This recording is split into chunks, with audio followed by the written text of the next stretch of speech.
শুভ সন্ধ্যা বন্ধুরা। গল্প হলেও সত্যির আরেকটি পর্ব নিয়ে আমি সোমশুভ্র তোমাদের সামনে উপস্থিত হয়ে গেছি। তোমরা কেউ যদি এসে থাকো তাহলে আমাকে একটু জানাও যে আমি ঠিক মতো তোমাদের কাছে পৌঁছচ্ছি কিনা, মানে আমার কণ্ঠস্বর ঠিকভাবে পৌঁছচ্ছে কিনা, আমাকে পরিষ্কার দেখা যাচ্ছে কিনা, সেইটা যদি আমাকে বলো তো আমি আমার ঘটনার ঝুলি খুলে বসতে পারি।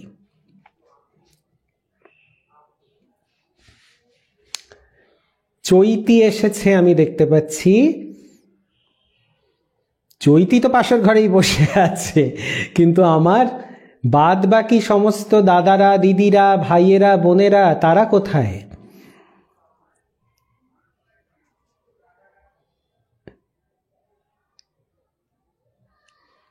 এই তো উর্মিদি এসেছ, উর্মিদিও বলে দিয়েছ সব ক্লিয়ার, চৈতিও বলে দিয়েছে অল ওকে। আর কয়েকজন এসো।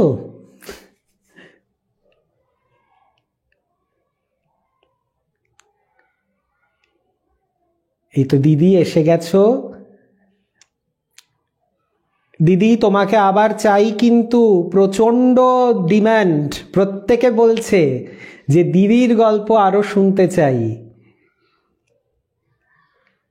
তুমি যখন ফিরবে আবার তুমি কিন্তু অবশ্যই এসো দিদি, আমরা খুব উদ্গ্রীব হয়ে আছি তোমার কাছে গল্প শোনার জন্য।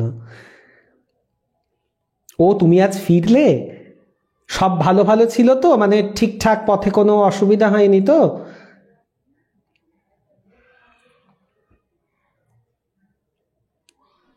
না হাসলে হবে না, সত্যি সত্যি দিদির গল্প সবাই শুনতে চাইছেন। আর আমি তো চাইছি, আমি নিজের কথাটা আর বললাম না, আমি তো চাইছি। এ তো মানে বাহ, তুমি যে নিরাপদে ফিরে এসেছো খুব ভালো খবর। তাহলে তুমি আমাকে একটা সময় করে কিন্তু জানিও যে তোমাকে আমি আবার কবে নিয়ে আসবো। আচ্ছা, আমি বেশি সময় নষ্ট না করে আমি বরং আমার ঘটনার ঝুলি, হ্যাঁ গো দিদি এসো, আমি আমার ঘটনার ঝুলি খুলে বসি। সেই ঠাকুরদাদার ঝুলি, ঠাকুরমার ঝুলির মতো যে একটা ঝুলি নিয়ে প্রত্যেক পর্বে আমি হাজির হই, সেই ঝুলিটা তাহলে এবারে কাঁধ থেকে নামাই আর খুলি। তার আগে যেই কাজটা আমরা করে থাকি সেই কাজটা একবার সেরে নিই চটপট। সেটা হচ্ছে আমরা আমাদের এই অতীন্দ্রিয় জগৎ সম্বন্ধে যখন কথা বলি, আলোচনা করি, তখন হতে পারে যে কোনো রকম নেতিবাচক ঊর্জা বা নেগেটিভ এনার্জি, যেটাকে আমরা বলি, আমাদের উপরে একটা প্রভাব বিস্তার করতে পারে, করতেই পারে। আর সেই বিপদের হাত থেকে বাঁচার জন্য আমাদের কাছে একটা উপায় আছে। উপায় হচ্ছে আমরা যেই শুভ শক্তিতে বিশ্বাসী, সেই শুভ শক্তিকে স্মরণ করে তার বলয়ের মধ্যে, তার বৃত্তের মধ্যে বসে যদি আমরা আলোচনা করি, তাহলে আমার দৃঢ় বিশ্বাস আমাদের কোনো ক্ষতি কখনো হতে পারে না। আর যাকে দেখিয়ে প্রত্যেক দিনের পর্ব শুরু হয়, যাকে না দেখালে পুরো ব্যাপারটা অসমাপ্ত, তাকে একবার দেখিয়ে দিই। এই যে আমার ছোট্ট গোপু সোনা, ইনি আমার সুরক্ষা বলয় এবং তোমাদের প্রত্যেককে ইনি নানান রূপে রক্ষা করেন। তো তাকে আমরা সঙ্গে রেখে, তাকে সামনে বসিয়ে আমি আমার ঘটনার ঝুলি খুলে বসছি। ঘটনার তে আসার আগে আমি মাঝে মাঝে কিছু প্রশ্নের উত্তর মানে দিই। মানে আমার কাছে প্রশ্নগুলো আসে ব্যক্তিগতভাবে, বন্ধুরা যারা শোনেন তারা হয়তো, আমি জানি না, আমাকে তারা স্নেহ করেন বলে হয়তো আমার কাছে তারা প্রশ্ন রাখেন। আমি অত্যন্ত মধ্য মেধার একজন মানুষ, কিন্তু তবুও আমাকে বিশ্বাস করে কেউ কেউ প্রশ্ন করেন, সেই প্রশ্নগুলোর উত্তর দেওয়ার আমি চেষ্টা করি। তো একটা ঘটনা যেটা মানে একটা প্রশ্ন আমার কাছে এরকমভাবে উঠে এসেছে, এবং আমি যেই কথাটা বললাম একটু আগে, আমি যে শুভ শক্তির যে কথাটা বললাম, দুটোর মধ্যে না একটা যোগ আছে। এই মানে যেই আমি বললাম না যে একটা নেগেটিভ এনার্জি আমাদের উপর একটা প্রভাব বিস্তার করলেও করতে পারে, তো সেই জায়গাটাতে দেখবে এই কথাটার মধ্যে একটা যোগ আছে। সেই কথাটা আমি উত্তর দেওয়ার চেষ্টা করছি। প্রশ্নটা আগে বলে নিই যে আমার কাছে এরকম একটা প্রশ্ন আসে যে আমি তো বলেছি যে আমাদের মধ্যেই দেবতার বাস, বা আমরা নিজেরাই মানে ঈশ্বরের অংশ। এইবারে বা ঈশ্বরের কৃপা আমাদের ওপরে বর্ষিত হচ্ছে, এটা আমরা বলে থাকি। আমি বলি এইখানে, আর আমরা অনেকেই বিশ্বাস করি, এটা আমার একার কোনো মহান উক্তি নয়, এটা আমরা অনেকে বিশ্বাস করি। তো আমার কাছে একটা প্রশ্ন এসেছিল যে ঈশ্বর যদি আমাদের সঙ্গে সব সময় থেকে থাকেন, হ্যাঁ দিদি এসে গেছো, তাপসীদি, ভারতীদি, সব একদম আস্তে আস্তে সংসার ভরে উঠছে, খুব ভাল লাগছে, তোমরা না এলে বলতে ভাল লাগে না। তো আমার কাছে প্রশ্নটা এটাই এসেছিল যে আমাদের তাহলে এত দুঃখ কষ্ট কেন? একটা কথা বারবার করে উঠে আসে যে ভালো লোক যারা, তারা বেশি কষ্ট পায়। এই কথাটা কিন্তু বারবার করে উঠে আসে যে যারা খুব ভালো মানুষ বলে পরিচিত, তাদের যেন কষ্টের ঝুলি একটু বেশি। সেটা কেন? তো আমি আমার মতো করে যেইটুকু বুঝেছি সেইটুকুই বলতে পারবো। সেটা সঠিক কিনা আমি জানি না, এটা আমার বোধে আমি যেটুকু বুঝেছি সেইটুকু বলতে পারি। আমি বলি যে আমি তো একজন শিক্ষক, তো আমরা যখন কোয়েশ্চেন পেপার সেট করি, আমরা প্রথম দিকের কিছু প্রশ্ন এমন রাখি যেগুলো সবাই অ্যাটেম্প্ট করতে পারবে এবং পাস মার্ক মোটামুটি উঠে আসবে। এবারে শেষের দিকে, প্রশ্নপত্রের শেষের দিকটাতে একটু ট্রিকি কোয়েশ্চেন্স, একটু ঘোরানো, একটু শক্ত রাইটিং স্কিল, আমাদের যেগুলো ইংলিশে থাকে রাইটিং স্কিলস থাকে, সেই জায়গাটাতে যারা ভালো করতে পারে তারাই কিন্তু ভালো রেজাল্টটা করতে পারে। মানে আমাদের প্রথম দিকের যে উত্তরগুলো সেইগুলো মোটামুটি সব ছেলেমেয়ে লিখতে পারবে এবং একটা গড়পড়তা নম্বর পেয়ে সে পাশ করে যেতে পারে। কিন্তু আমরা সব সময় ভালো যেই ছেলেমেয়েরা আছে, যাদের মধ্যে আমরা একটু মেধা দেখতে পাই, তাদেরকে আমরা বলি ওই শেষের দিকের যে একটু কঠিন কোয়েশ্চেন্সগুলো, ওগুলো ভালো করে প্রিপেয়ার কর।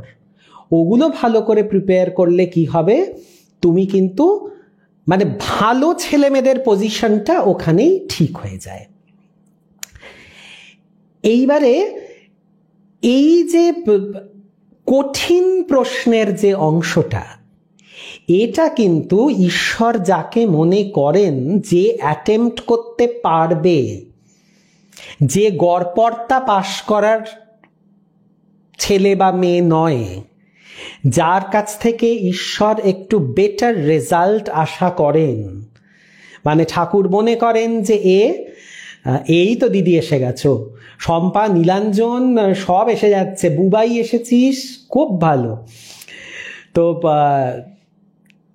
তখন কিন্তু ঈশ্বর তাদেরকে ওই ধরনের কিছু প্রশ্ন দেন, যে প্রশ্নতে সাধারণ মানুষরা অ্যাটেম্প্ট করবে না, কিন্তু যাদেরকে উনি মনে করছেন যে এরা পারবে, তাদের কাছে ওই চ্যালেঞ্জিং প্রশ্নগুলো আসে, আর তারা সেইগুলোকে যদি উত্তর দিতে পারে তখন কিন্তু তারা মেরিট লিস্টের ওপর দিকে চলে যায়।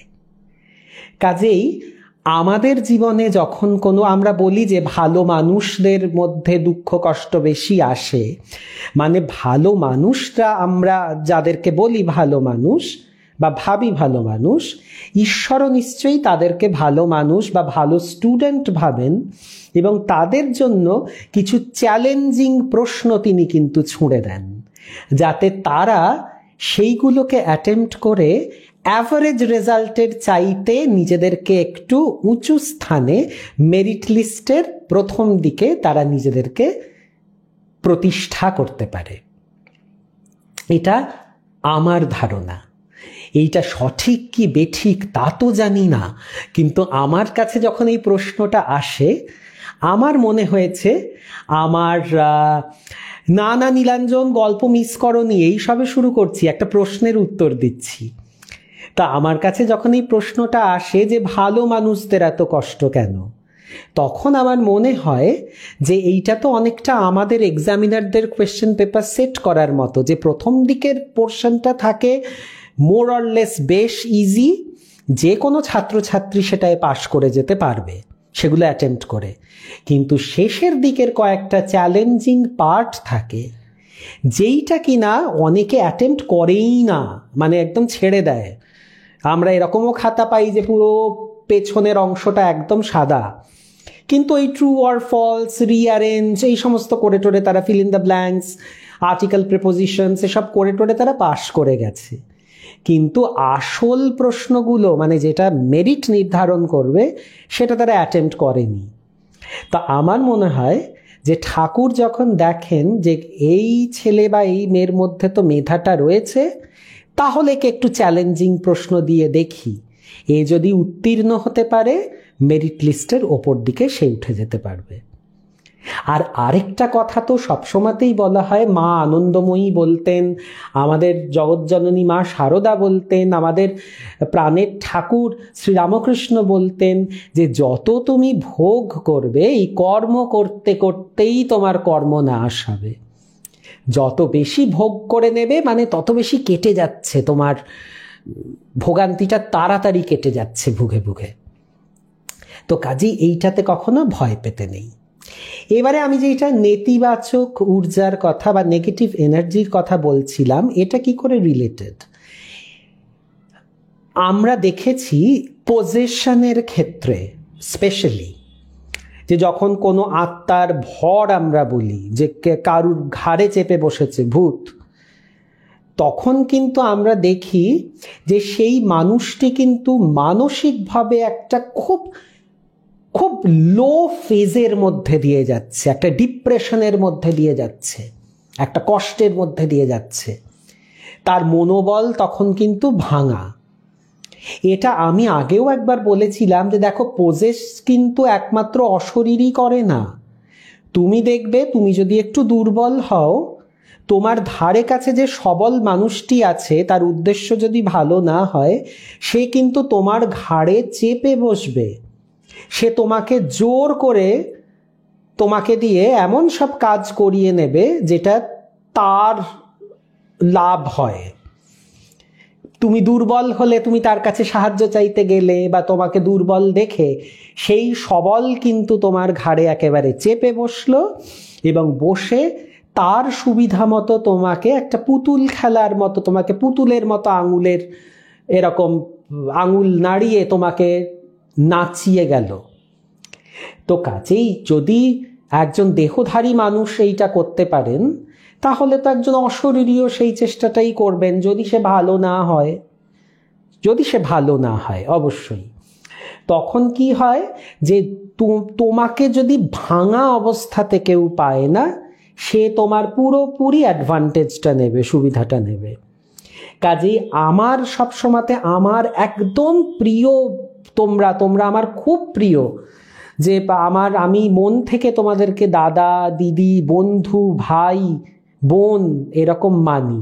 কাজে আমি আমার জায়গা থেকে তোমাদেরকে একদম করজোড়ে আমি অনুরোধ করব যতই কষ্ট আসুক জানবে এটা ভগবানের পরীক্ষা, ভগবান ঠিক পার করে দেবে, তোমার মেধা দিয়ে বুদ্ধি দিয়ে তুমি উত্তীর্ণ হয়ে যাবে। কিন্তু ভেঙে পড়ো না কোনোদিন, কোনোদিন ভেঙে পড়ো না, কোনোদিন ডিপ্রেশনে যেও না। মানে যে ডিপ্রেশন, হতাশা, এটা কিন্তু ভূত না হলেও মানুষ কিন্তু তোমার ওপর চেপে বসবে। যেই মানুষ বুঝতে পারবে কোনো জায়গাতে তুমি দুর্বল, সে কিন্তু সঙ্গে সঙ্গে সেইটার ফায়দা নেওয়ার চেষ্টা করবে।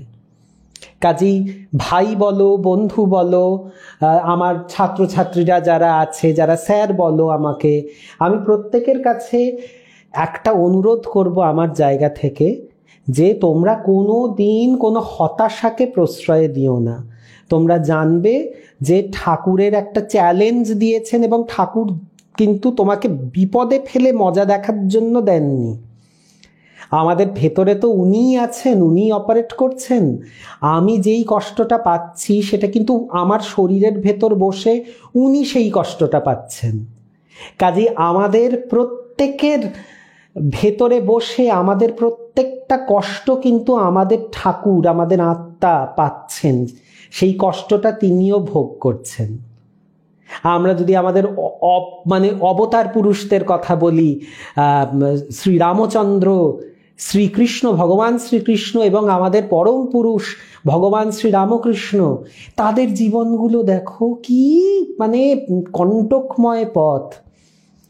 তারা কিন্তু নিজেরা নিজেদের জীবনে যাপন করে দেখিয়ে দিয়েছেন যে দেখ বাবা, জীবনটায় কিন্তু এগুলো থাকবেই, কিন্তু বিশ্বাসের হাত কখনো ছেড়ো না।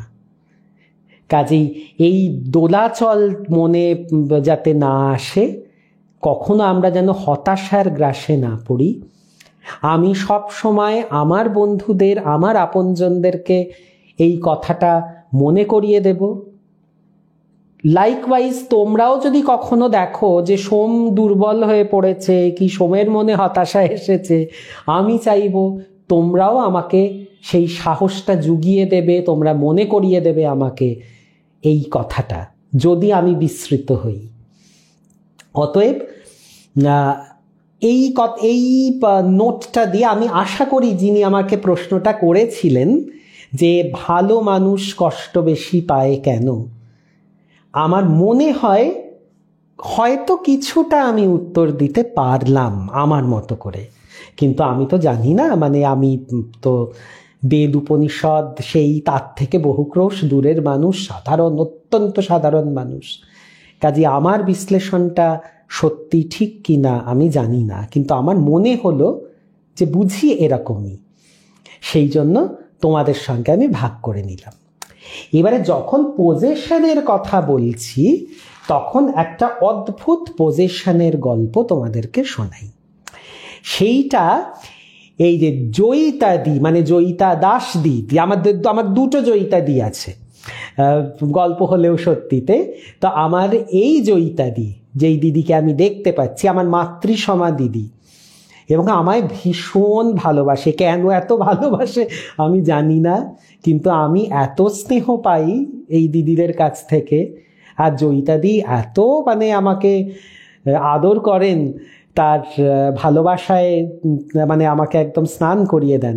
তো সেই দিদি আমাকে মনে করিয়ে দিলেন একটা গল্পের কথা, একটা ঘটনার কথা। সেই ঘটনাটা দিয়ে আজকের ঝুলিটা খুলি। ঘটনাটা হচ্ছে এই যে একটু আগে বললাম না যে পজেশন, যে কারুর ওপর কেউ চেপে বসেছে, এরকম একটা ঘটনা একবার হয় আমাদের স্বামীজির জীবনে, আমাদের স্বামী বিবেকানন্দ। সালটা খুব সম্ভবত 1897, ওই রকম সময়টা, খুব অ্যাকিউরেট না হলেও মানে ওই অ্যারাউন্ড দ্যাট টাইম।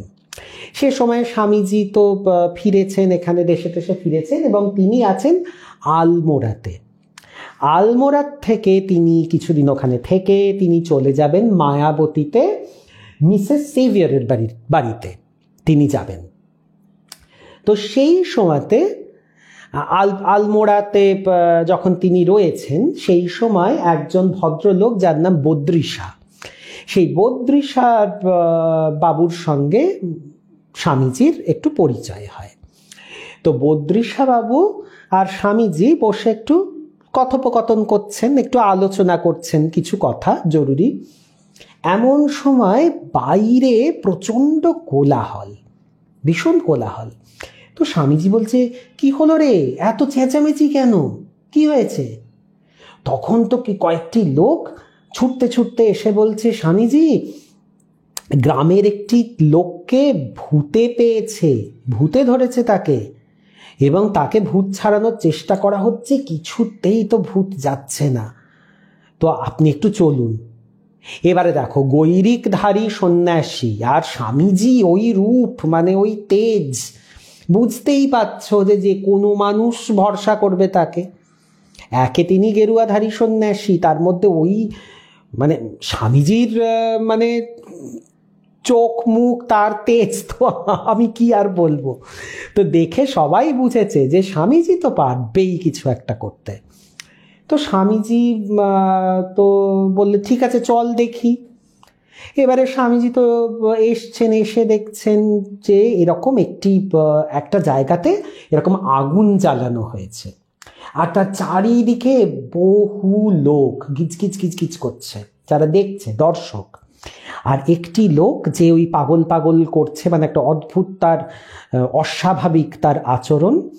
আর একজন গুণিন, সেই ভদ্রলোক কি করছে, একটা বড় লোহার রড, সেটাকে গরম করে, মানে সেই আগুনের মধ্যে দিয়ে সেটা না মানে লাল টুকটুকে হয়ে যাচ্ছে রডটা, সেই রডটাকে কিছু একটা ধরার দিয়ে ধরে সেইটাকে দিয়ে না সপাত সপাত করে সেই ভূতে পাওয়া লোকটির পিঠের মধ্যে মারছেন।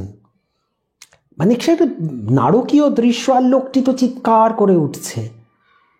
এবারে কি হবার কথা, যে যখন কেউ একটা লৌহ শলাকা, যেটা কিনা গরম, সেটা দিয়ে কাউকে মারছে, তার তো গায়ে ফুলে দাগড়া দাগড়া হয়ে যাওয়ার কথা, পুড়ে যাওয়ার কথা, ঝলসে যাওয়ার কথা। কিন্তু অদ্ভুত জানো, স্বামীজি অবাক হয়ে দেখছেন যে গায়ে একটাও দাগ পড়ছে না লোকটার। মানে এটা কি করে সম্ভব? যেরকম রেড হট আয়রন রড, সেটাকে দিয়ে যখন কাউকে পিটানো হচ্ছে কনস্ট্যান্টলি, তার গায়ে একটা দাগ পড়ছে না, একটু ঝলসাচ্ছে না, এটা কি করে হতে পারে? আর সে তো চিৎকার চেঁচামেচি সবই করছে, কিন্তু ভূত ছেড়ে যাওয়ার লক্ষণ তো নেই। তখন সবাই মিলে যেই দেখেছেন স্বামীজিকে, সবাই স্বামীজির দিকে যে, বাবা আপ কুছ কিজিয়ে। স্বামীজি বলছে, ওরে ছাড়, আমি জানি না কি এসব এক্সরসিজম, এসব ভূত ছাড়ানো, এসব আমি জানি না, আমাকে এরকম করছিস কেন? কিন্তু স্বামীজিকে সামনে পেয়ে গেছে লোকে, তো দিয়ে বলছেন যে না, আপনাকে কিছু করতেই হবে সাধু বাবা, আপনাকে কিছু করতেই হবে, আপ কুছ কিজিয়ে। তখন স্বামীজি বলল, কি আর করি, চল দেখি কি করি। বলে গিয়ে দেখো, স্বামীজির একটাই অস্ত্র, সে হচ্ছে ঠাকুরের নাম। তো যেই ঠাকুরের নাম জপ করে সব বিপদের হাত থেকে মানুষ উদ্ধার পায়, সেই বিপদ ভঞ্জন ঠাকুরের নাম তিনি তখন সেই তিনি প্রথমে গিয়ে সেই লোকটির মাথায় এরকম করে হাত দিলেন। আর অদ্ভুত, স্বামীজি যেই মাথায় হাত দিলেন না, ওই যে লোকটি হিস্টেরিক্যাল হয়ে যাচ্ছিল, চিৎকার চেঁচামেচি হইচই করছে, অ্যাবিউসিভ ল্যাঙ্গুয়েজ বলছে, হঠাৎ সে শান্ত হয়ে গেল, ঠিক স্বামীজির হাতের স্পর্শে। এইবারে স্বামীজি তার মাথার মধ্যে জপ করে সেই ঠাকুরের নাম তিনি মাথার মধ্যে জপ করে দিলেন। আর দেখতে দেখতে লোকটি একদম স্বাভাবিক হয়ে সেই ঝিমিয়ে নেতিয়ে পড়ল। মানে তার ভেতর থেকে যেই অশুভ শক্তি তাকে কবজা করেছিল ঠাকুরের নামে, আমাদের শিবস্বরূপ স্বামীজির স্পর্শে, সে তো পগার পার, সে পালিয়েছে। এইবারে কি হলো, এবার তো সবাই তো ধন্য ধন্য করছে স্বামীজিকে, যে স্বামীজি তো পেরেছেন করতে। তো সবাই তো চলে চলে গেছে। এবারে স্বামীজি দেখছেন যে আচ্ছা কি ব্যাপার বলতো, নিজেই ভাবছেন যে এই রডটা দিয়ে এতক্ষণ লোকটাকে মারছিল গরম করে, লোকটার গায়ে একটা দাগ পড়ছিল না, তাহলে কি কিছু মানে এটা কি গাঁজাখুরি কোনো ব্যাপার, মানে কোনো ফলস কিছু, ফেক? এটা আমাদের দেখানো হচ্ছিল যে এটা লোহার রড গরম, আসলে নয়। তো উনি তখন দেখছেন যে রডটা দূরে পড়ে আছে, এবং রডটা তখন কিন্তু সেই লাল ভাবটা নেই, সেটা কালচে একটা কালি পড়া একটা রড হয়ে পড়ে আছে। উনি তখন একটু দেখবেন বলে জাস্ট এরকমভাবে একটু ধরতে গেছেন রডটাকে, যে দেখতে পরীক্ষা করবেন বলে, আর না এরকম করে ছেড়ে দিয়েছেন। মানে এত গরম, আর সেই রডের গরম তার হাতে লাগাতে তার হাতে তো জ্বলে ফোসকা পড়ে যায়, মানে স্বামীজি নিজের যন্ত্রণা হতে থাকে সেই রডে। তার মানে ফলস কিছু ছিল না, কিন্তু মেকি বানানো গল্প ছিল না, সত্যি সত্যি সেই রডটাকে গরম করে এই লোকটির পিঠে সপাং সপাং করে মারা হচ্ছিল, অথচ লোকটির গায়ে কোনো রকম তার আঁচ পড়েনি। এইবারে অনেকগুলো প্রশ্ন, কেন তার গায়ে আঁচ পড়েনি? লোকটিকে কি সত্যিই ভূতে ধরেছিল? লোকটির ভালো হলো কি করে, স্বামীজির স্পর্শে নাকি ঠাকুরের মন্ত্রের জোরে? অনেক প্রশ্ন। কিন্তু লোকটি মুক্তি পেয়েছিল, লোকটি এই কষ্ট থেকে, এই পজেশনের হাত থেকে, এই ভূতের পাওয়ার হাত থেকে মুক্তি পেয়েছিল। এবং সকলেই বুঝে গিয়েছিলেন যে স্বামীজি আসলে কত বড় একজন, মানে তারা যদি পুরোটাও না বুঝতে পারে, স্বামীজিকে তো আমরা বাঙালিরাও পুরোটা বুঝে উঠতে পারিনি, আজও বুঝে উঠতে পারছি না, কিন্তু যেটুকু বুঝেছি তাতে তো জানি যে ঠাকুরের নাম কি আর স্বামীজির স্পর্শে কি হতে পারে, একটু হলেও তো ধারণা আমাদের হয়।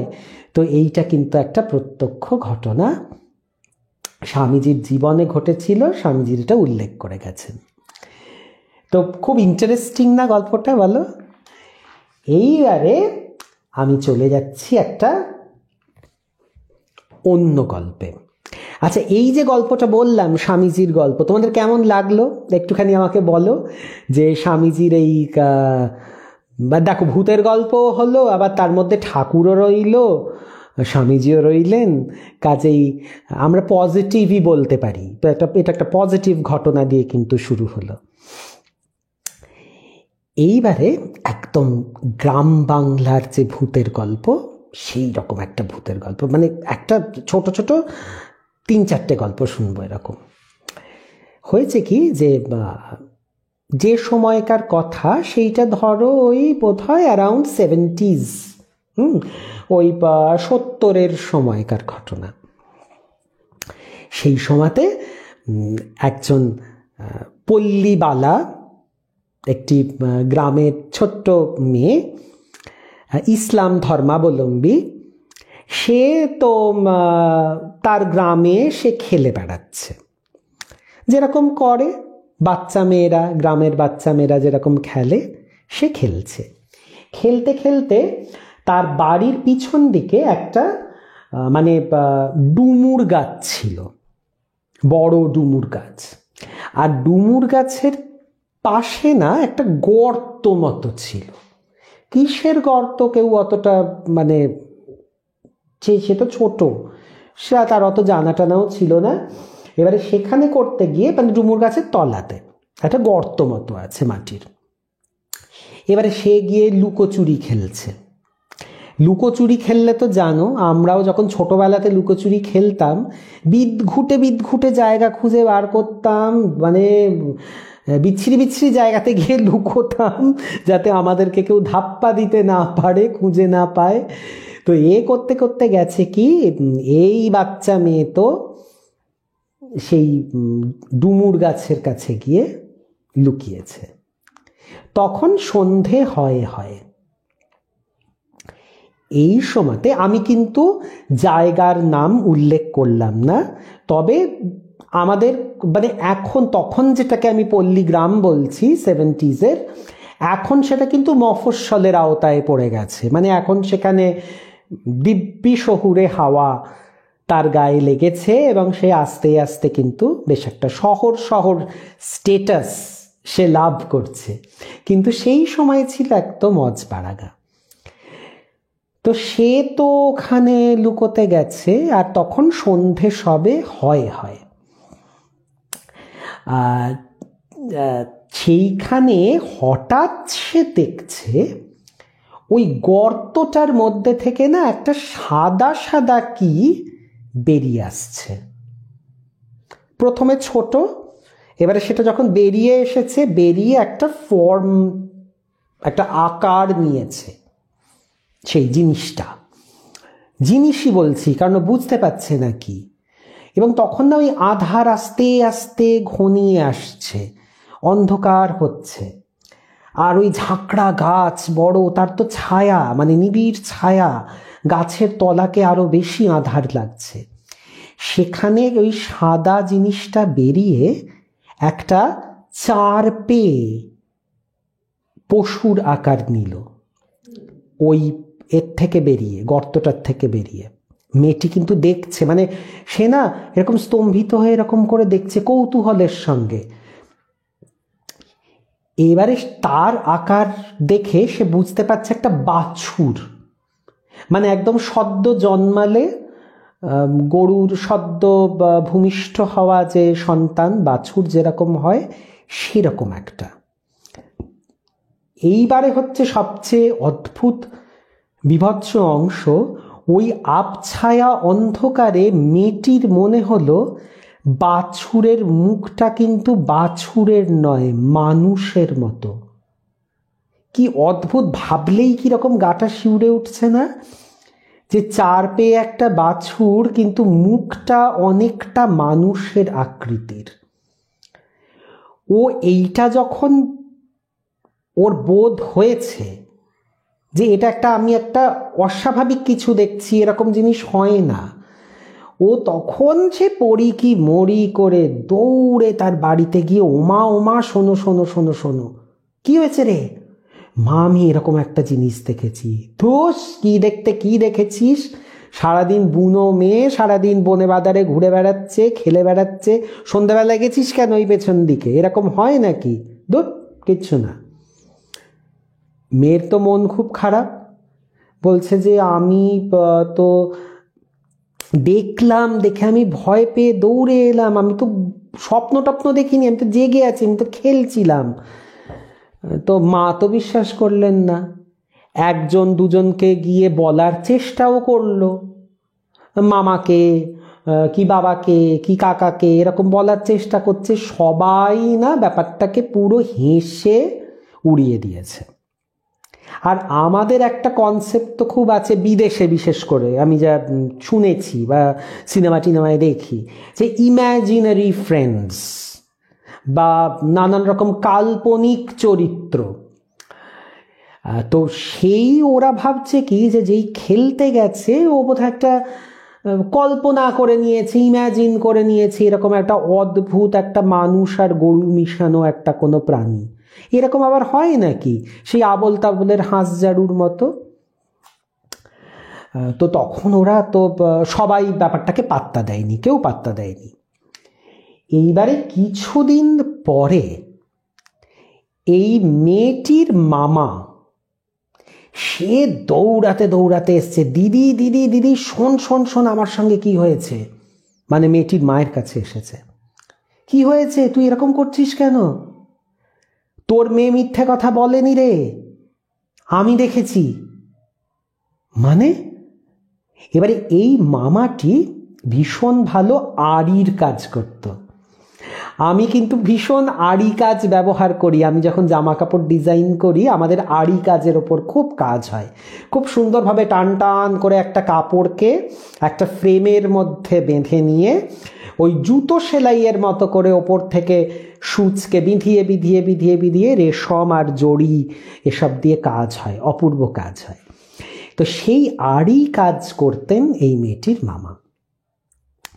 সে বলছে যে আমি, এবং এবারে কি একটা জায়গা থাকে, তাদের ওয়ার্কশপ থাকে, যেখানে আড়ি কাজ না একা সাধারণত লোকে করে না। একটা বড় পিস অফ ক্লথ, একটা শাড়ি ধরো কি একটা ধুতি ধরো, লম্বা করে সেটাকে বেঁধে 3-4 জন এরকম গোল করে ঘিরে বসে বসে বসে বসে সূচ ফুটিয়ে ফুটিয়ে ফুটিয়ে ফুটিয়ে ফুটিয়ে তারা কাজ করতে থাকে। নিজেদের মধ্যে গল্প করে, কালার কম্বিনেশন ডিসকাস করে, দিয়ে তারা এই এমব্রয়ডারিটা করে। It's a very beautiful art, খুব সুন্দর।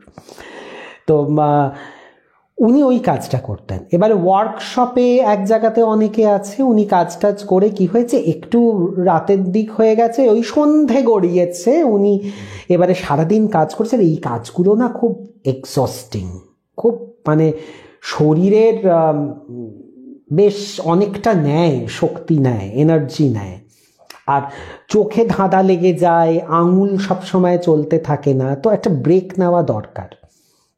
তিনি সারাদিন কাজ করেছেন, আর অন্ধকারে আলো জ্বালিয়েই কাজগুলো করা কঠিন। এগুলো দিনের আলো থাকতে থাকতে সকাল, দুপুর, আর্লি বিকেল, এই সময়টা ভালো। এই সময়গুলোতে বেশ যখন ডে লাইটটা পরিষ্কার থাকে আড়ির কাজ হয়। তো উনি তখন এই যেই অন্ধকার পড়েছে, এবারে এই ভদ্রলোক তো বেরিয়েছে তার ওয়ার্কশপ থেকে, বাড়ির দিকে যাবে।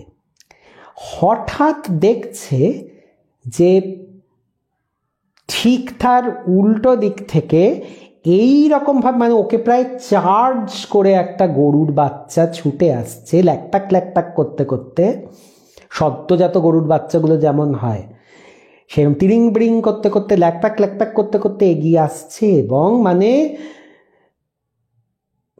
সবচেয়ে যেটা বিভৎস পাঠ, সেটা হচ্ছে তার মুখটা কিন্তু অনেকটা মানুষের মতো, পুরো একদম পরিষ্কার আমাদের এরকম মানুষের মতো না হলেও তার বোন স্ট্রাকচার, তার মুখটা কিন্তু মানুষ মানুষ। এইটা তো একটা মানে ভীষণ একটা মানে সে গা ঘিন ঘিন করা মতো একটা, মানে শরীর অসুস্থ করার মতো একটা সাইট। এবং ও পড়ে গেছে সামনে। আর কি হচ্ছে কি, এই গরুটি বা না গরুটি, এটা যাই হবে, সে তার এম হচ্ছে লোকটির দুটো পায়ের ফাঁক দিয়ে সে গলে যাবে। আর এই লোকটি কি করতো, আমরা অনেকেই দেখেছি গ্রাম বাংলায় হয়তো লুঙ্গিটা পরে, লুঙ্গিটাকে একটু উঁচু করে বেঁধে নেয়, মানে অনেকটা হাফ প্যান্টের মতো বা বারমুডার মতো হয়ে যায়, পাটা এক্সপোজড থাকে, এরকম অনেক সময়তে হয়। কিন্তু এই মামার, মানে এই মেয়েটির মামার অভ্যেস ছিল কি, লুটিয়ে লুঙ্গি পরতেন, মানে একদম মাটি ছোঁয়া লুঙ্গি। এবার যেই ওই যে একটা আবরণ হয়ে গেছে, মানে তার পা দুটো তো পুরো ঢাকা, একটুও বেরিয়ে নেই, পায়ের ফাঁক দিয়ে আর যেতে পারছে না ওই বাছুরটি, এবং সে না চারিদিকে ওকে সার্কেল করছে। আর সেই সময়তে পড়ি কি মরি করে চিৎকার করেছে এই ভদ্রলোক। আর সেই ওয়ার্কশপ থেকে বাকি, মানে খুব দূরে তো যায়নি, ওয়ার্কশপ থেকে বাকি যেই কারিগরেরা ছিল, পুরুষ মহিলা সবাই একেবারে হৈ হৈ করে বেরিয়ে এসেছে। আর তখনই না ওই জিনিসটা, ওই প্রাণীটা ছুটে চলে গেছে অন্যদিকে, নেই আর। এবারে এই ভদ্রলোক তো ঠক ঠক করে কাঁপছে উত্তেজনায়, ভয়ে। সবাই বলছে কি হলো, বলছে এই রকম এরকম ঘটনা। আর এই তারপরে তো তাকে সবাই বাড়িটা দিতে দিয়ে গেল, এসে তাকে মানে জল টল খাইয়ে সে সুস্থ হলো, দিয়ে সে এই যে তার ভাগ্নি যখন বলেছিল কথাটি, তাদের পরিবারের কেউ তাকে বিশ্বাস করেনি, এটাকে নাকচ করে দিয়েছিল। উনি তো দেখতে পেলেন এবারে যে ভাগ্নি মিথ্যা কথা বলেনি। উনি তখন দৌড়তে দৌড়তে এসেছেন এই ভাগ্নির বাড়িতে তার দিদিকে বলতে যে না রে দিদি, ভাগ্নি যা দেখেছে একদম সত্যি, এরকম একটা প্রাণী আমিও দেখেছি। আমরা আগের বার একবার আমাদের সোনালি যখন গল্প বলেছিল এখানে, সোনালি কিন্তু এরকম গোভূতের গল্প বলেছিল, মনে আছে তোমাদের? সেই আগের বেশ কয়েকটা পর্ব আগে সোনালি গোভূতের গল্প বলেছিল। তা আমাদের বাংলায় এরকম শাকচুন্নি, পেতনি, মামদো, মেছো, স্কন্ধকাটা, গোভূত, ভুলো, এরকম নানান রকম আছে যেগুলো আমরা আমাদের মতো করে তাদের নাম দিই।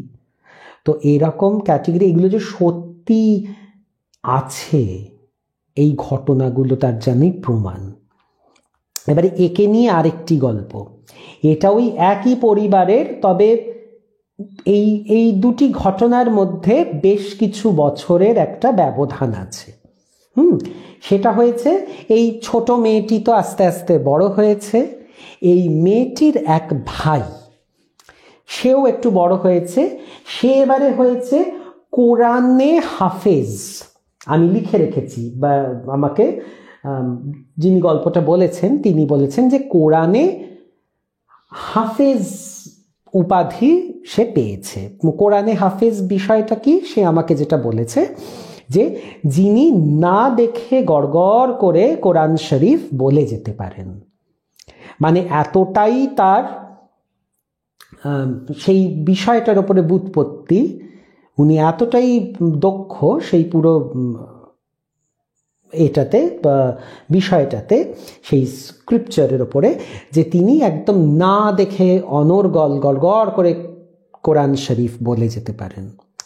তো ইনি তো, এটা তো তার মানে বোঝা যাচ্ছে যে ইনি একটু ধর্মপথের মানুষ। কোরআনে হাফেজ তো সবাই হতে পারে না, তো ওনার সেই মেধা ছিল, ইনি সেই উপাধিটা লাভ করেছিলেন।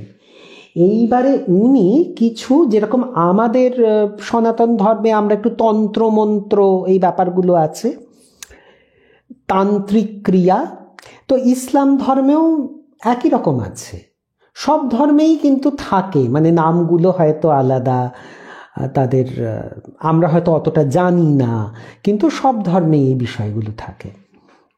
তো এই ভদ্রলোক সেই তন্ত্র মন্ত্র সেই গুলোকে তিনি রপ্ত করছিলেন, মানে তাদের যেরকম ভাবে, এবং তার জন্য উনি একটি পথ একটু এক্সপ্লোর করতে চাইছিলেন, সেটা হচ্ছে জিন হাসিল। জিন হাসিল হচ্ছে কোনো জিনকে নিজের বশবর্তী করা। আমরা যেরকম আমাদের এখানে পিশাচ সিদ্ধ সাধকদের কথা শুনি, যারা কিনা কোনো পিশাচকে বা কোনো আত্মাকে নিজের বশে রেখে তার মাধ্যমে মানুষের উপকারও করা যায়, অপকার তো করাই যায়। ভালো যারা ভালো ইন্টেন্ট নিয়ে যারা এটা করেন, তারা মানুষের উপকারে লাগান তাদের এই বিদ্যাটাকে, আর যারা সেটা হয়তো করেন না, তারা সেটাকে মানুষের ক্ষতির দিকে নিয়ে যায়। তো এই ছেলেটি কিন্তু মানে এর কোনো বদ উদ্দেশ্যই ছিল না, ও চাইতো মানুষের ভালো করার জন্য। আর সেই জন্য জিন হাসিল, এই বিদ্যাটা হাসিল করা, মানে আমরা বলি না যে কাউকে একটা পাওয়া, হাসিল করে নেওয়া, আর সেটা কাকে করবে? জিনকে করবে। তো এই জিন হাসিল করার জন্য তিনি নাকি মাঝে মাঝে গোরস্থানে যেতেন। আমরা যেরকম দেখেছি না তন্ত্রমন্ত্র করতে গেলে যেটা হয়, যে শ্মশানে যেতে হয়, তান্ত্রিকদের সঙ্গে সেই ক্রিয়া করতে হয়, গুরুর কাছ থেকে সেই বিদ্যা অর্জন করতে হয়।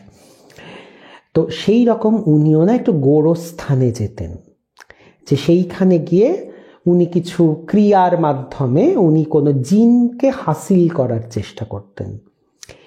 সেই জন্য মাঝে মাঝেই একটা সাইকেল নিয়ে তিনি বেরিয়ে পড়তেন রাতের বেলা। ওনার যেই নির্দিষ্ট যেই গোরস্থান ওনার মনে হতো যে এইখানে এই ক্রিয়াটা করা সম্ভব, উনি সেখানে যেতেন। তো সেরকমভাবে উনি গেছেন। এইবারে বলছেন যে উনি যত যাচ্ছেন সাইকেলে করে, উনি দেখছেন পেছন থেকে ওই রকম ল্যাকপ্যাক করতে করতে করতে করতে একটা বাছুর ওনাকে চেজ করছে। ওনাকে আমরা কিন্তু সোনালির গল্পতেও সেটাই শুনেছিলাম, যে একটা মানে সাইকেলের সামনে চলে আসছিল এবং সাইকেলে ধাক্কা খেয়ে সেটা ছিটকে গিয়ে পড়ে এক জায়গাতে। এখানেও কিন্তু একই রকম। দেখো বন্ধুরা, এই জিনিসটা খুব অদ্ভুত। অদ্ভুত কেন বলছি, যে সোনালি যেখান থেকে গল্পটা বলেছে ওর তো সোর্স অন্য আরেকজনের কাছ থেকে শুনে অন্য একটা ঘটনা সে বলেছে। আমাকে এই ঘটনাটা যে বলেছে, সোনালির সঙ্গে তার কস্মিন কালেও কোনো সম্পর্ক নেই। এটা সম্পূর্ণ একজন আলাদা সোর্স থেকে এই গল্পটা আমার কাছে এসেছে। কিন্তু দুটো গল্পের মধ্যে কি অদ্ভুত মিল দেখো। আমার বলার উদ্দেশ্য হচ্ছে, পুরো বিষয়টা যদি বানানো হতো, পুরো বিষয়টা যদি মিথ্যে হতো, বা সেই মুহূর্তে কোনো বিশেষ ব্যক্তির কল্পনা প্রসূত হতো, বা তার হ্যালিউসিনেশন হতো, তাহলে এই রকম অদ্ভুত মিলগুলো কি থাকতো? সম্পূর্ণ দুটো সময়ের, দুটো জায়গার, দুটো সোর্সের ঘটনা, এই রকম ভাবে কি তাদের মধ্যে এতগুলো কমন পয়েন্টস থাকতো? তার মানে এইটা তো, মানে এই বিষয়টা তার মানে ফেক নয়, বিষয়টা মিথ্যা নয়। আমাদের বিদ্যার, জ্ঞানের সীমার বাইরে একটা অসীম জগৎ আছে, যেইটুকু আমাদের জ্ঞানের টর্চ লাইটের আলো যেইটুকু পড়ছে, ওইটুকু একটা আলোর বৃত্ত তৈরি হচ্ছে, আমরা ওইটুকু সম্বন্ধে কিছু জানতে পাচ্ছি। কিন্তু এই যে টর্চের ফোকাস, আলোর ফোকাসের বাইরে যে আরেকটা বিরাট রহস্যময় জগৎ রয়ে গেল, যেখানে আমাদের নিজেদের জ্ঞানের টর্চের আলো গিয়ে পড়ল না, তার মানে সেটা কি মিথ্যে? এটা কি হতে পারে? এই ঘরটাকে এখন অন্ধকার করে আমি যদি শুধুমাত্র আলোটা আমার মুখের ওপর ফেলি, আমার মুখটুকু আলোকিত হবে, কিন্তু তাহলে কি এই যে পেছনের দেয়াল, ছবি, আলমারি, কি এখানের আসবাবপত্র, এগুলো কি মিথ্যে? সেটা তো হতে পারে না।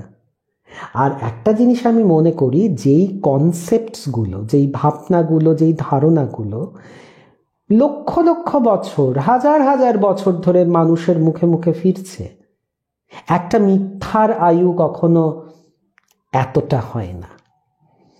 একটা মিথ্যে প্রত্যেক দেশে, প্রত্যেক ধর্মে এরকম কিছু টেলস পাওয়া যাচ্ছে, এরকম কিছু গল্প পাওয়া যাচ্ছে, যেগুলো ভীষণ মানে আনক্যানিলি তাদের মধ্যে যেন একটা রিলেশন আছে, তারা ভীষণ একজন মানে আরেকটার সঙ্গে একটা অদ্ভুত মিল আছে।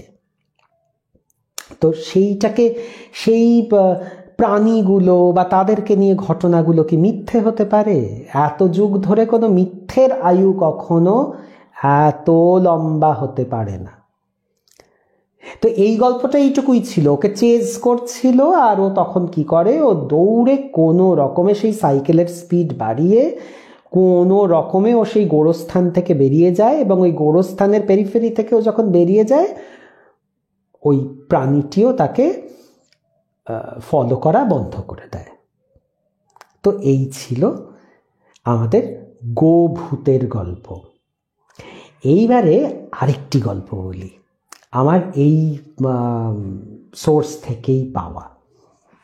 এটা হচ্ছে, মানে আমার কে বলেছে আমি বলে দিই, আগেও আমি তার গল্প বলেছি, সে আমাকে অনেকগুলো গল্প বলেছে, প্রত্যেকটি জেনুইন।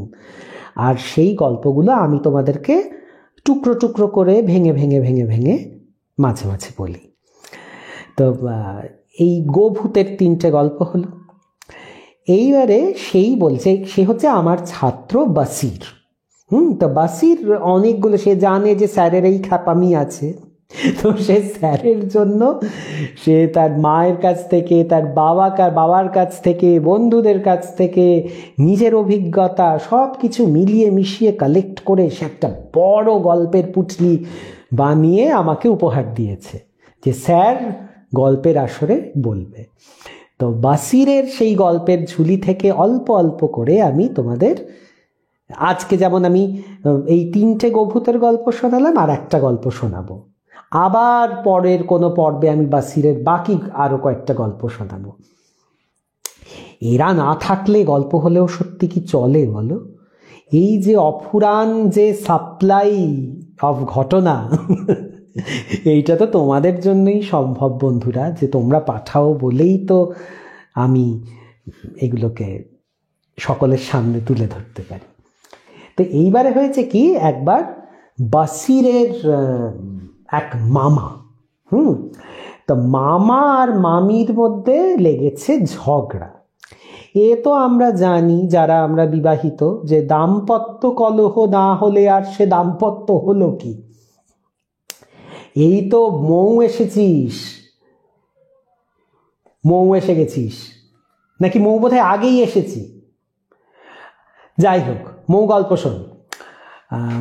তো কি হচ্ছে, যে দাম্পত্য কলহ না হলে তো মানে কি বিবাহিত জীবন, কাজে ঝগড়া তো হয়। এবারে কি, ঝগড়া কখনো কখনো বাড়তে বাড়তে কিন্তু ভয়ঙ্কর রূপও নিয়ে নিতে পারে। তো এই ক্ষেত্রে ঝগড়াটা একটু বাড়াবাড়ি পর্যায়ে চলে গেছে। মানে এতটাই বাড়াবাড়ি পর্যায়ে চলে গেছে যে মামিমা, বাসিরের মামিমা ঠিক করছেন, আমি আমার কোনো ভ্যালিউই নেই, আমার কোনো মূল্যই নেই আমি আমার স্বামীর কাছে, আমি এ প্রাণ রাখবই না। মানে উনি একদম এক্সট্রিম লেভেলে চলে গেছেন যে উনি আত্মহনন করবেন। এবারে কি আছে, ওইখানে যেতে যেতে বাসির আমাকে খুব সুন্দর একটা টার্ম বলেছিল, রান্নাশাল। এটা একটা অদ্ভুত, বলছে একটা বড়, মানে গ্রামের ওদিকে ওদের আছে নাকি, যে একটা বড় কিচেন থাকে।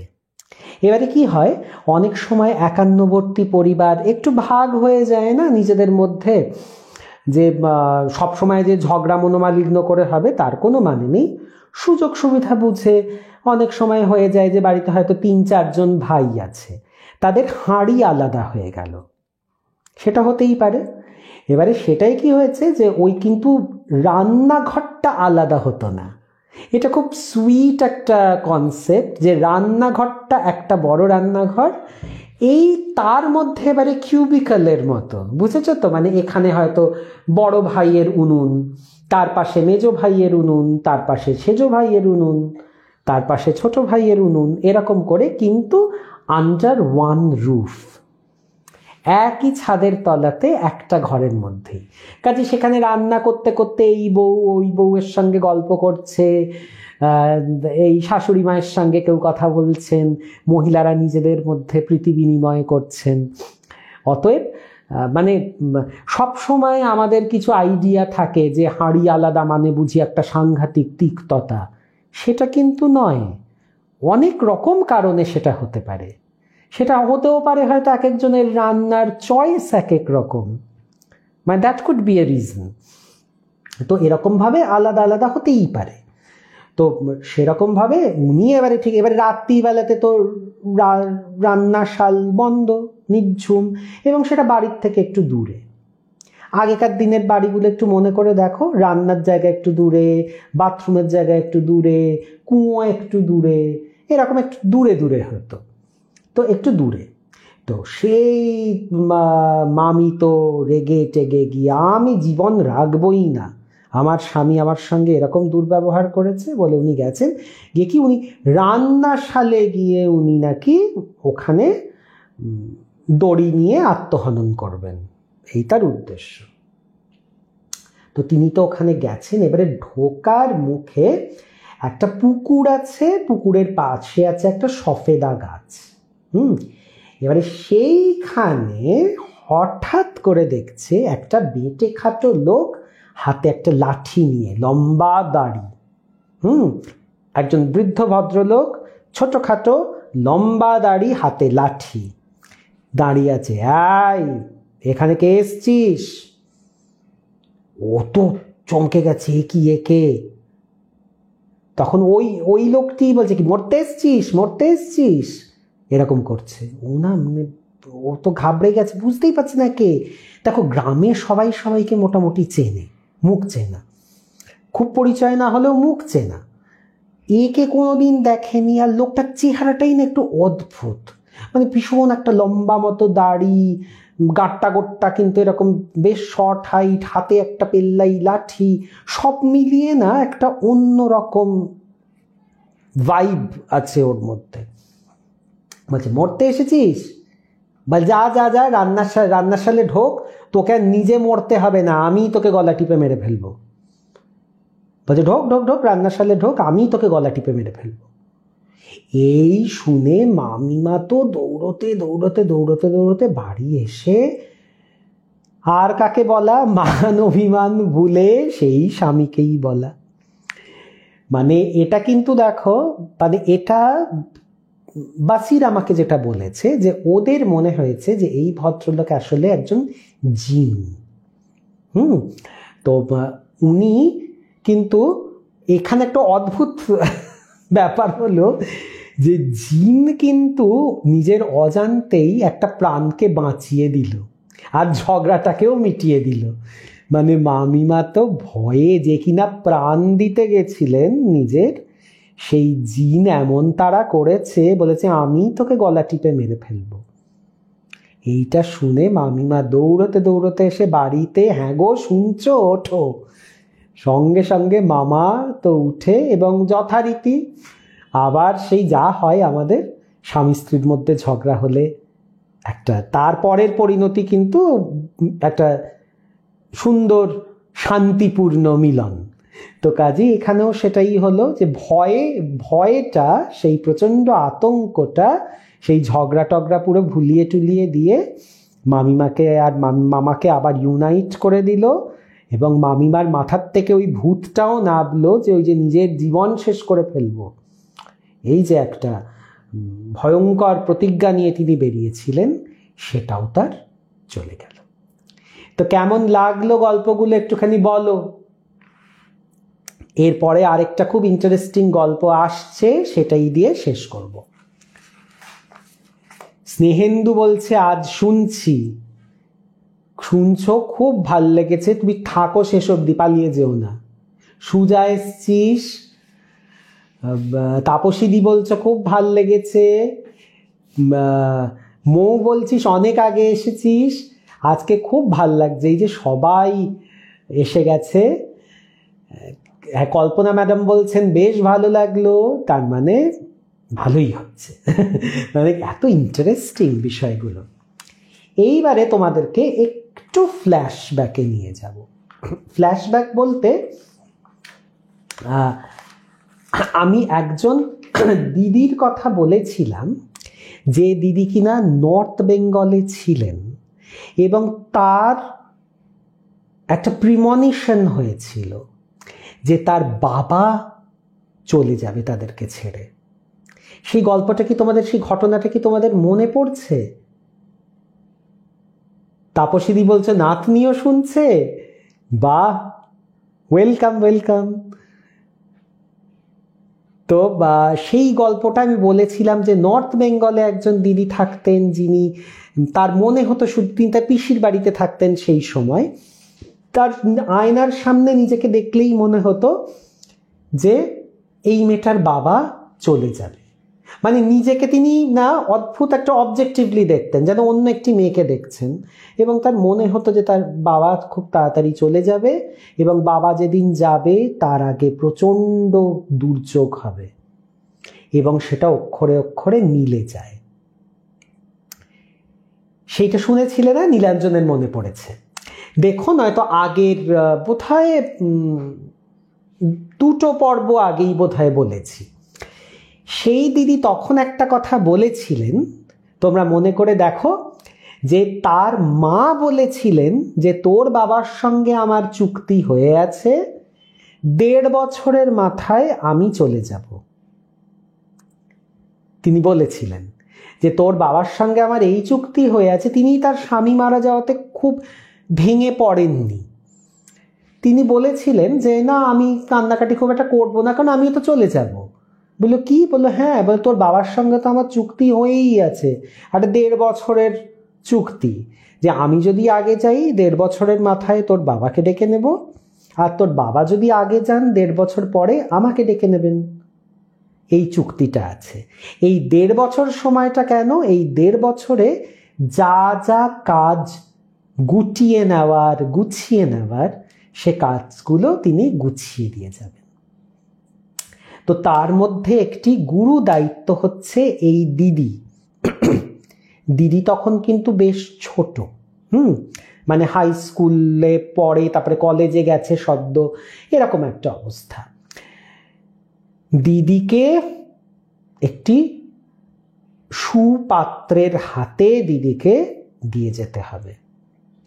এটা দেখো সমস্ত মা বাবারই তো এই স্বপ্নটা থাকে যে মেয়েকে একটি ভালো জীবন সঙ্গীর হাতে তুলে দিয়ে দাও, মানে তার সঙ্গে মিলন করিয়ে দিয়ে যাওয়া, যে কিনা বাদ বাকি জীবনটা তার সুখ দুঃখের সঙ্গে তার সঙ্গে থাকবে। যেহেতু এই কাকিমার হাতে বেশি সময় ছিল না, তিনি জানতেন যে 1.5 বছর, তো তিনি ওই কিছুদিনের মধ্যেই, তার বাবা মারা যাওয়ার কিছুদিনের মধ্যেই, মানে 1 বছরের মধ্যেই, তার ভেতরেই দিদিকে একটি যোগ্য পাত্রের হাতে তুলে দেন, মানে তার বিয়ে দিয়ে দেন। কিন্তু দিদি তো তখন বেশ ছোট, মানে অনেকটা ইয়াং, আর আজকের নিরিখে তো ভালোই ছোট। তো দিদি, এবারে কি হয়, দিদি না খুব পড়াশোনাতে ভালো, তো দিদি একটি সরকারি চাকরিও পেয়ে যান। সরকারি চাকরি পেয়ে যান, এবং চাকরিটা হয় তার উত্তর দিনাজপুরে। আর ইনসিডেন্টালি উত্তর দিনাজপুরে হচ্ছে তার শ্বশুর বাড়ি, মানে যেই বাড়িতে তার বিয়ে হয়েছে সেই শ্বশুর বাড়ি হচ্ছে উত্তর দিনাজপুরে। কিন্তু দিদি প্রথমে তো যাননি সেখানে, মানে কেননা তার মা প্রচণ্ড অসুস্থ হয়ে পড়েন। মানে মা কিন্তু যেমন কথা সেরকম কাজ, ওরকম মায়ের না হঠাৎ করে সেই ক্যান্সার ধরা পড়েন, এবং মা বেশ অসুস্থ হতে শুরু করেন, শরীর বেশ ধাপে ধাপে ভাঙছে। তো মাকে তো দেখাশোনা করতে হবে, সেই জন্য দিদি প্রথম দিকে এই কাছাকাছি, আর তখন ওই সিটিতেই, এইটা আমি বলছি জলপাইগুড়ির কথা, তো জলপাইগুড়ির ওখানেই ও চাকরিটা পেয়েছে। তো উনি তখন ওখানেই থাকতেন, চাকরিটাও করা হতো, মাকেও দেখা হতো, তো এরকম একটা ব্যাপার ছিল। আর দেখো শ্বশুরবাড়ি ভালো শ্বশুরবাড়ি হলে তারা খুব আন্ডারস্ট্যান্ডিং, তারা বুঝতে পারছে যে তার মানে বউয়ের যে যিনি বধূ, তার মায়ের সেই নার্সিংটা, সেই কেয়ারটা দরকার, কাজেই তারা আপত্তি করেননি কখনো। খুব ভালো জায়গাতে তার, মানে ভালো ফ্যামিলিতে বিয়ে হয়েছে, তো সে তো ওখানে রয়েছে। কিন্তু এরপরে কি হলো, আর দিদি না বেশ খুব তাড়াতাড়ি দিদি কনসিভ করে যান, প্রেগনেন্ট হয়ে যান বিয়ের 3 মাসের মধ্যে। আর চাকরিরও একটা ট্রান্সফার হয়ে যায় তার শ্বশুর বাড়ির জায়গাতে উত্তর দিনাজপুরে। এবারে কি দেখা গেল, এবারে যখন কেউ ধরো কনসিভ করলো, তখন সেই মহিলার তো বিশেষ একটু দেখভাল দরকার, তার তো সেটা তো তার প্রয়োজন হয়। তো সাধারণত কি হয়, এই সময় লোকে মায়ের কাছে থাকে, মা দেখভাল করেন। কিন্তু যেখানে মা অসুস্থ, সেখানে তো ওকেই মাকে দেখভাল করতে হচ্ছে না, তো সেখানে তো এটা সম্ভব নয়। তখন কি স্থির হয় যে শ্বশুর বাড়িতে শাশুড়ি মা আছেন যিনি ভীষণ স্নেহময়ী, তো তখন কি হবে, তাহলে বরং দিনাজপুরেই চলে যাওয়া হোক, সেখানে অন্তত তিনি ওই সেবা যত্নটুকু পাবেন, অন্তঃসত্ত্বা অবস্থায় যেই নার্সিংটা, যেই কেয়ারটা দরকার হয়, অন্তত এই মা না পারুন আরেকজন মা তো আছেন, তো সেই মা তাকে ঠিক করে রাখবেন। তো সে তখন নিজের মন না চাইলেও সে যাচ্ছে, কিন্তু মন তো খুব খারাপ। তখন এই জামাইবাবু তিনি কিন্তু দিদিকে বলেন, তুমি কোনো চিন্তা করো না, আমি কিন্তু রেগুলারলি জলপাইগুড়িতে আসবো, আমি তোমার মাকে আমি দেখে, ও তো আমারও মা, উনি তো আমারও মা, আমি ওনাকে দেখে ওষুধপত্তি, ডাক্তার, চেক আপ, যা যা প্রয়োজন আমি সমস্ত কিছু কিন্তু আমি খোঁজ রাখবো, তোমাকে গিয়ে আমি আপডেটস দেব। আমি এই ট্রাভেলিংটা করব, আমি আসবো যাব, তুমি তো পারবে না, তুমি নিশ্চিন্তে থাকো, তুমি বাড়িতে থাকো, চাকরি করো, তারপরে তো ম্যাটারনিটি লিভ পেয়েই যাবে, তো আর আমি তোমাকে এই খবরাখবর দেব। এবার যখন জলপাইগুড়ি থেকে তারা চলে যাচ্ছে, যেদিনকে চলে যাচ্ছে সেই দিনকে দিদি বলছেন যে তোমার জামাইবাবু না খুব তাড়াহুড়ো করছে, চলো চলো চলো চলো, তাড়াতাড়ি চলো, তাড়াতাড়ি চলো, তাড়াতাড়ি চলো। দিদি বলছেন দাঁড়াও, আমি একটুখানি মায়ের কাছে যাই, একটু মায়ের সঙ্গে দেখা করে আসি, তুমি পরে আমি আরেকদিন তোমার মায়ের কাছে নিয়ে আসবো, চলো চলো চলো, আজকে চলো, আজকে চলো, ঠিক তাড়াতাড়ি চলো, একটা কি কাজ আছে, এরকম বলে মানে একটা মোটামুটি খুব তাড়ার মধ্যে, একটা খুব আর্জেন্ট কাজ আছে। তো বললো আমি না অদ্ভুতভাবে চলে গেলাম, তোমার জামাইবাবুর সঙ্গে আমি চলে এলাম, কিন্তু মায়ের সঙ্গে দেখা করে আসা হলো না। বলে আমার মনটা ভীষণ খারাপ যে আমি মায়ের সঙ্গে দেখা করে আসা হলো না। এবারে কি হচ্ছে, এই যে উত্তর দিনাজপুরে চলে এলো, মায়ের সঙ্গে দেখা করা হলো না, এরপর থেকে বলছে এপ্রিল মাস নাগাদ থেকে বলছে আমি টের পেতে শুরু করলাম যে আমার সঙ্গে, আমার ঘরে একটা কোনো অস্তিত্ব আছে, একটা কোনো এন্টিটি আছে, এবং সেটা কিন্তু আমাকে ভয় পাওয়াচ্ছে না। মানে আমি বুঝতে পারছি যে সে যেন আমার মানে সে একটা প্লেজেন্ট একটা উপস্থিতি, মানে যে এন্টিটিটা, যে উপস্থিতিটা আমাদেরকে মনে ভীতির উদ্রেক করে না। বলে আমার মনে কোনো ভয় আসছে না, কিন্তু একটু অন্যরকম তো লাগছেই যে আমার সঙ্গে ঘরে আরেকটি মানুষ আছে, কিন্তু আমি তাকে দেখতে পাচ্ছি না। এটা তো একটা মানে খুবই একটা ভয়ঙ্কর ফিলিং, কিন্তু আবার অ্যাট দ্য সেম টাইম যে খুব যে ভয় লাগছে, যে আমি একদম আতঙ্কিত হয়ে যাচ্ছি, আমার সে গলা টিপতে আসছে বা ওরকম কিচ্ছু না, বরঞ্চ খুব একটা ওয়ার্ম, একটা প্লিজিং একটা উপস্থিতি।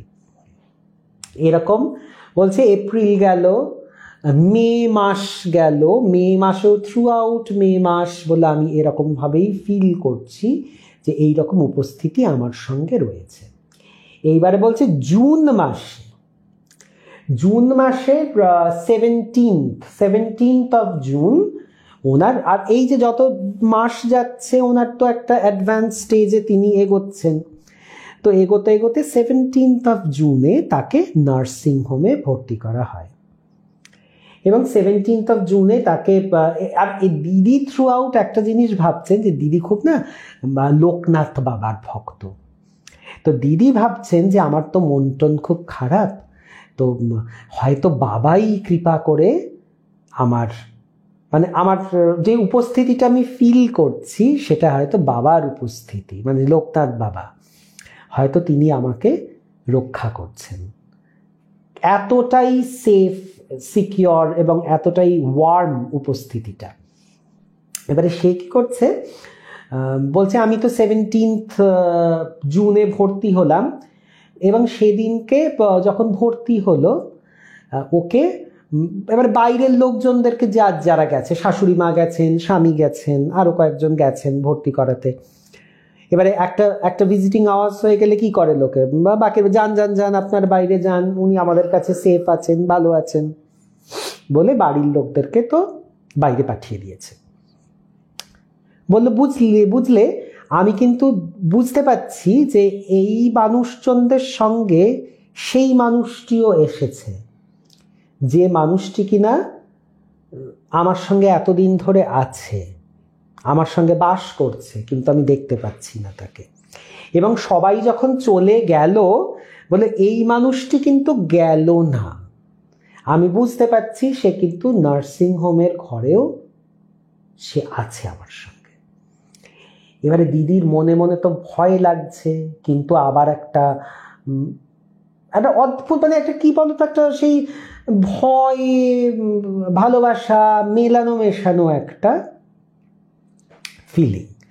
বললো সেদিনকে রাত্রির বেলাতে আমার লেবার পেন যেটা, সেটা উঠলো, দিদি বলছেন যে সেটা উঠলো, সেখান থেকে তো আমাকে বললো সেইটা চললো, অনেকক্ষণ ধরে চললো। বললো আমার, বলে সেই সময়তে সাধারণত কি হবে, সমস্ত আমি যা শুনেছি বা দেখেছি আমার পরিচিত মহলে, যে সবাই খুব নার্ভাস হয়ে যায়, টেন্সড হয়ে যায়, একটা যেন জীবন নিয়ে টানাটানির মতো ব্যাপার, তো দুটো মানুষের জীবন। তো বলছে যে আমার ওই যখন আমার এই রকম বলে পেন হচ্ছে, বলে কোথা থেকে আমার তো ভীষণ ভয় লাগছে, বলে আবার কোথা থেকে হঠাৎ আমার মনে না এক রাশ সাহস এসে গেল, মানে নিজের মনের মধ্যে একটা অদ্ভুত পরিবর্তন হলো। মনে হলো সব ঠিক হবে, আমার কোনো কিছু হবে না, আমার খুব সুন্দর করে ডেলিভারি হয়ে যাবে, কিচ্ছু কোথাও কিছু অসুবিধা হবে না। এরকম ওর নিজের মনেই না এই পরিবর্তনটা এলো দিদির। এইবারে দিদি কি করেছে, বলছে দিদি বলছে আমার মনে যখন এই সাহসটা এসে গেল, বলে কোথা থেকে এলো আমি তোমায় বলতে পারবো না, কিন্তু সাহসটা এলো।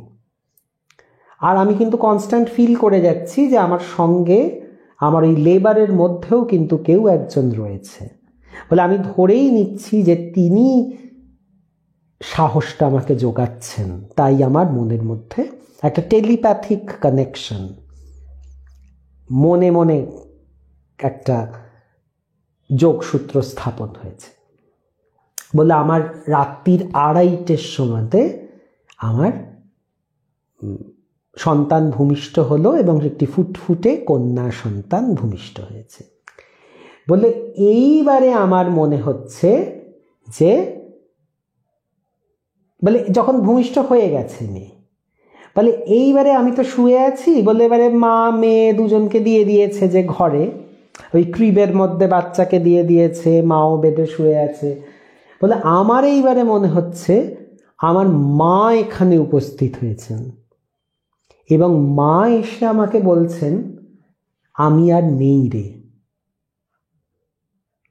মানে কি বলবো, মানে এই কথাটা বলতে আমারও মানে খুব খারাপ লাগছে, এরকম একটা কথা যে বলছে না আমি আর নেই রে, বারবার করে বলছে। আমার না বারবার করে মনে হচ্ছে যে মা আমাকে জানি বলছে, মানে মনে মনে ওই টেলিপ্যাথিতে আমি শুনতে পাচ্ছি যে আমি আর নেই রে।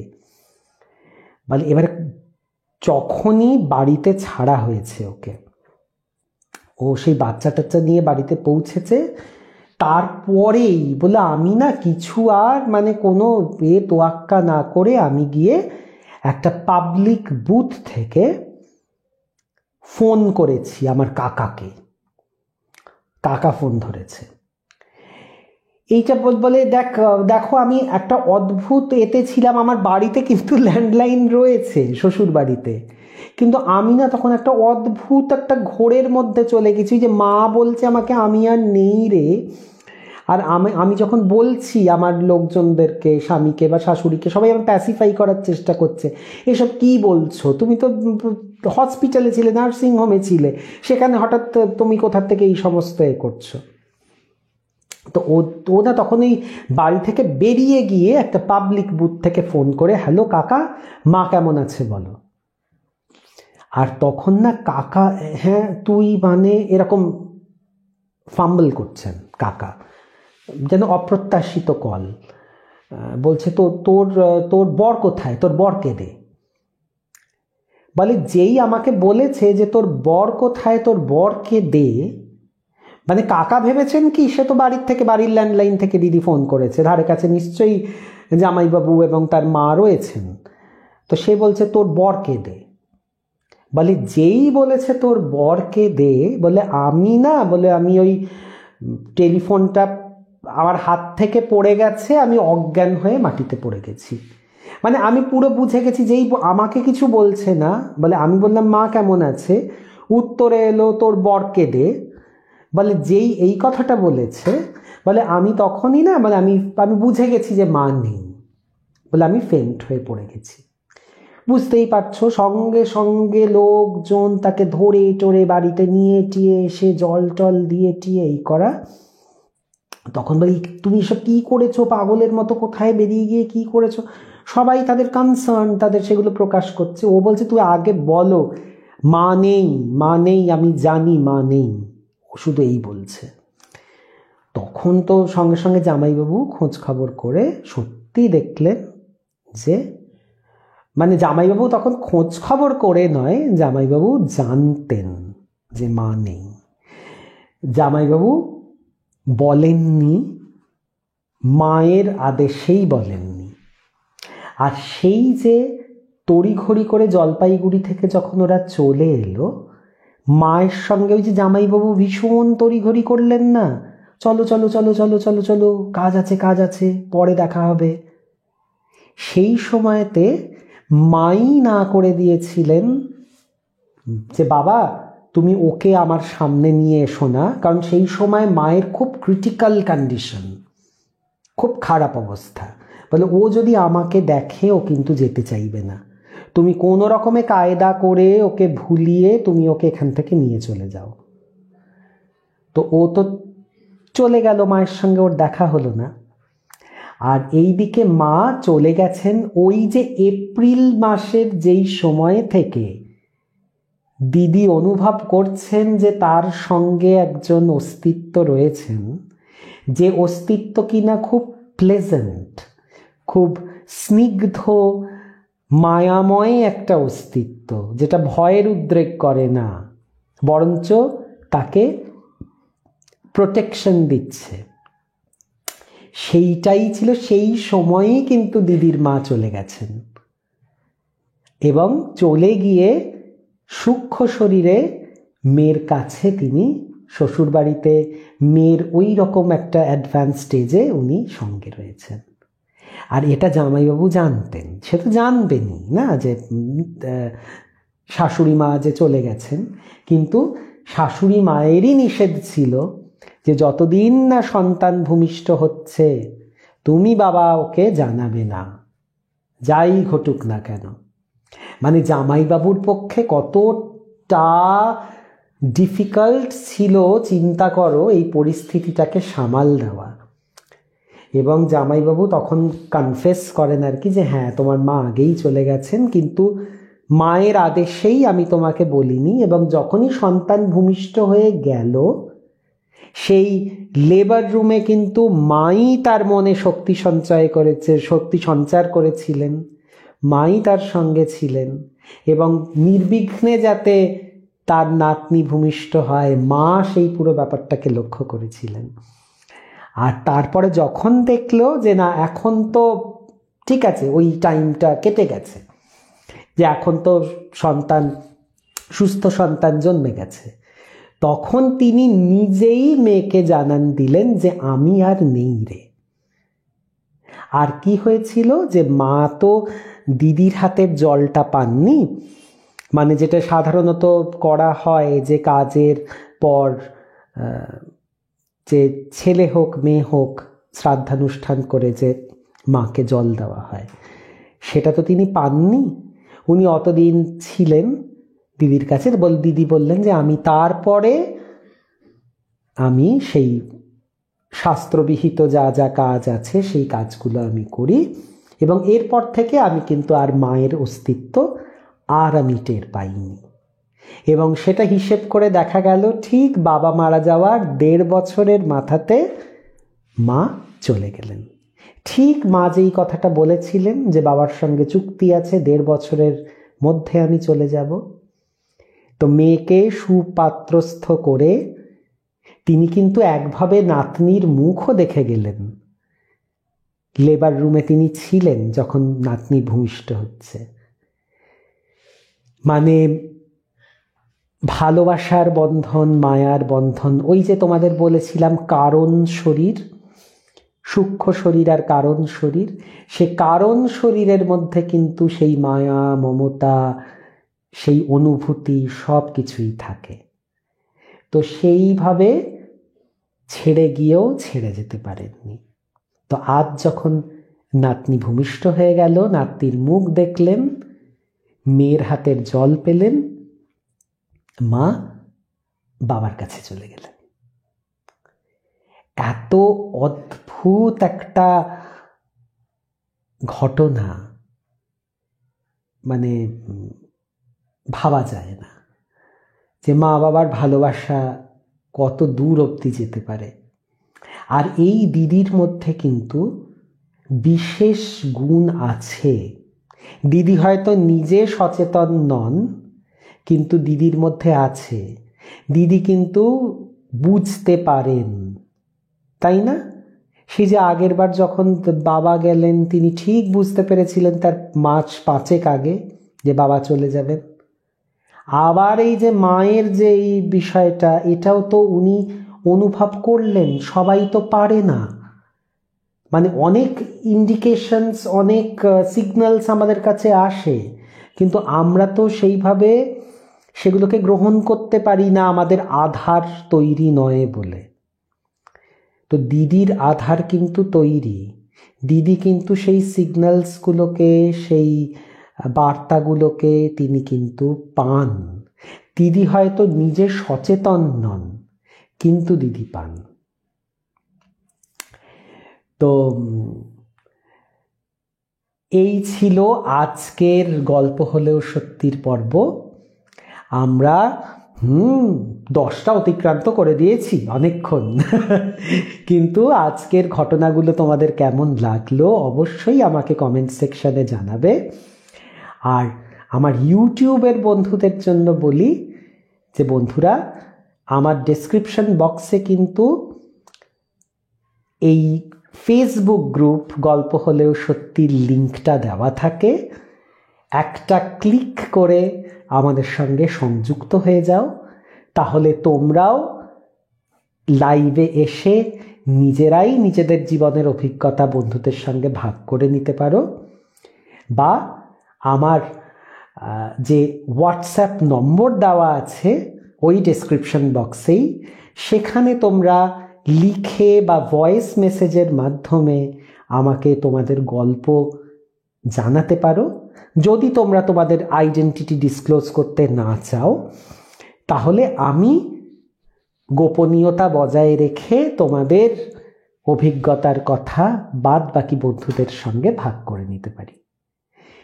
তাহলে কেমন লাগলো কমেন্ট সেকশনে অবশ্যই সকলে জানিও। আবার দেখা হবে পরের গল্প হলেও সত্যির আসরে। আজকের মতো আসি, শুভরাত্রি। ততদিন ভালো থেকো, সুস্থ থেকো সবাই।